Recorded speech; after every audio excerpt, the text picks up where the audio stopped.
Salut à tous, je suis très heureuse de vous retrouver aujourd'hui pour mon premier update lecture qui est un rendez-vous que je vous proposerai assez régulièrement puisque j'ai décidé de le faire tous les 3 livres lus.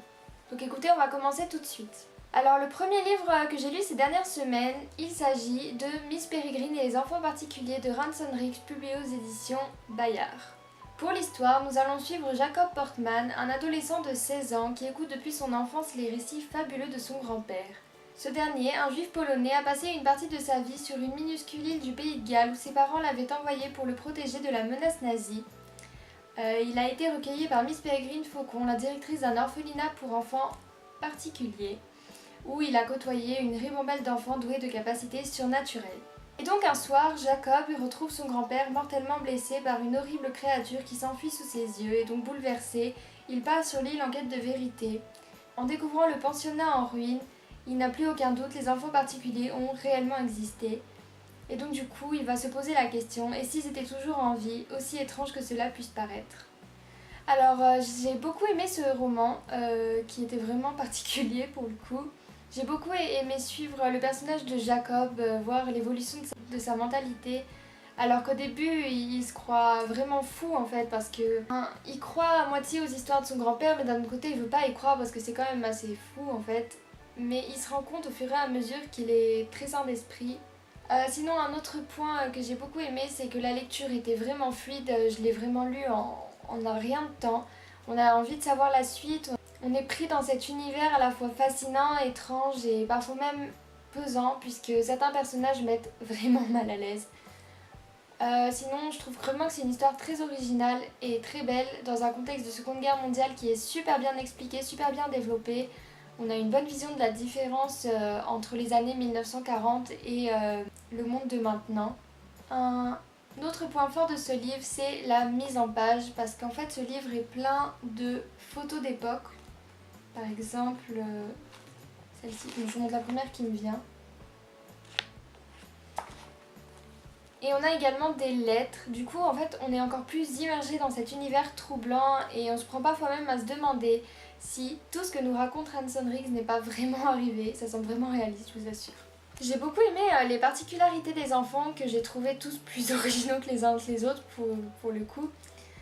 Même si je trouvais que parfois ils n'étaient pas assez exploités parce que l'histoire tourne beaucoup en fait autour des mêmes personnages et les autres semblent pas vraiment indispensables au final. Du coup, j'ai trouvé ça vraiment dommage parce que certains ont des particularités vraiment intéressantes qui pourraient vraiment avoir un bon potentiel si on les mettait plus en avant justement. Je trouve que c'est un roman qui se prête très bien à la période d'Halloween. D'ailleurs, je l'ai lu quelques jours après Halloween. J'ai dû le lire début novembre, du coup ça collait très bien et voilà, j'ai beaucoup aimé ma lecture. Le second livre que j'ai à vous présenter, il s'agit de Avant toi de Jojo Moyes, publié aux éditions Milady. Alors ce livre a fait chavirer mon cœur. Donc je vais tout de suite vous faire un résumé.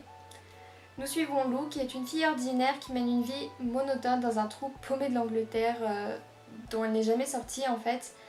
Et quand elle se retrouve au chômage, elle accepte un contrat de 6 mois pour tenir compagnie à un handicapé.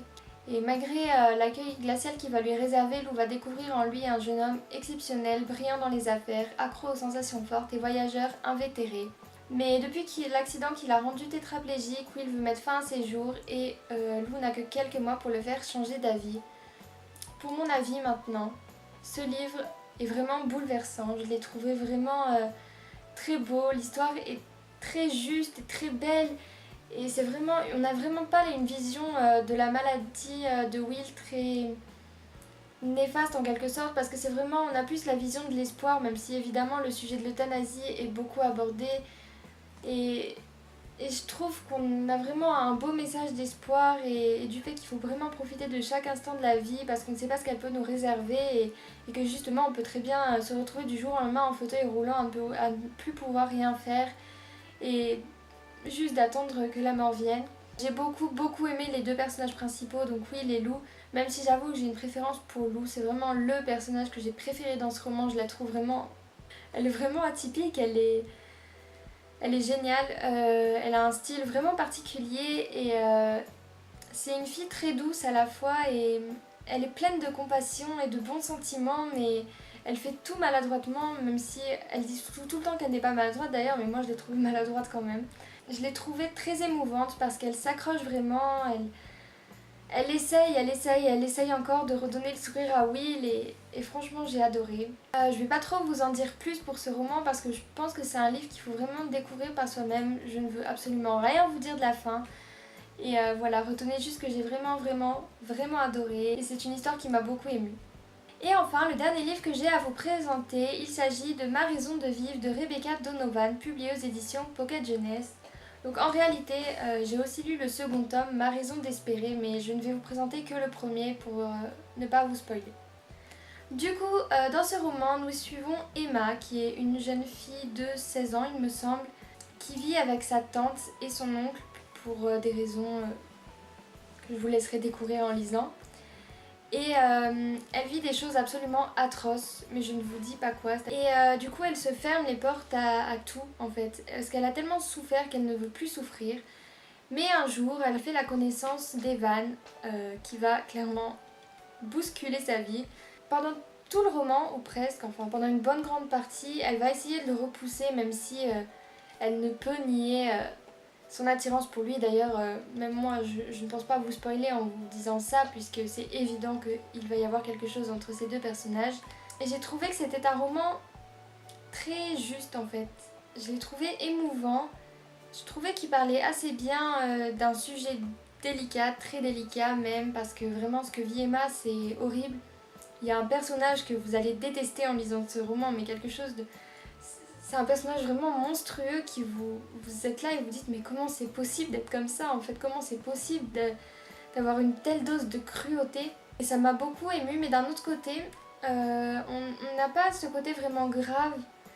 Je veux dire, c'est grave, mais juste qu'il faut par une vision optimiste des choses, puisque Emma, et ben, au final on la suit plus dans son histoire avec Evan, donc le jeune homme, avec sa vie au lycée, sa vie avec sa meilleure amie Sarah, que j'ai vraiment adorée d'ailleurs, petite parenthèse. C'était un très beau roman, très touchant, et l'histoire entre Evan et Emma est très jolie. Il n'y a pas vraiment d'histoire, on suit vraiment tous les jours dans la vie d'Emma, dans sa tête, dans sa façon de penser, de ressentir les choses, de les vivre, et juste ça m'a beaucoup plu de suivre une jeune fille dans sa vie assez compliquée, mais j'ai beaucoup aimé.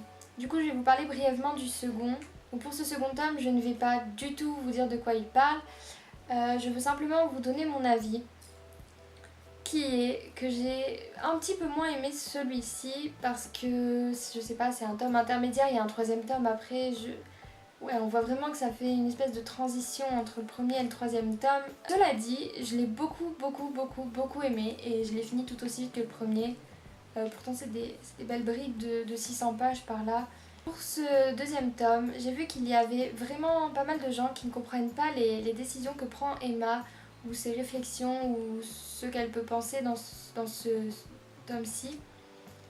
Mais moi, je trouvais que c'était normal qu'elle réagisse comme ça, je trouvais que ses réactions étaient normales et j'étais pas d'accord avec elle non plus parce que je ne peux pas tout à fait me mettre à sa place, mais je pense que j'aurais pu vivre les choses de la même façon qu'elle et j'aurais pu penser les choses de la même façon qu'elle, donc ça ne m'a pas perturbée. J'ai tout aussi aimé et j'ai vraiment très hâte de finir cette trilogie. Mais d'un autre côté, ça me fait un petit pincement au cœur parce que je veux pas laisser Emma comme ça. C'est vraiment addictif en fait. Et voilà, j'adore.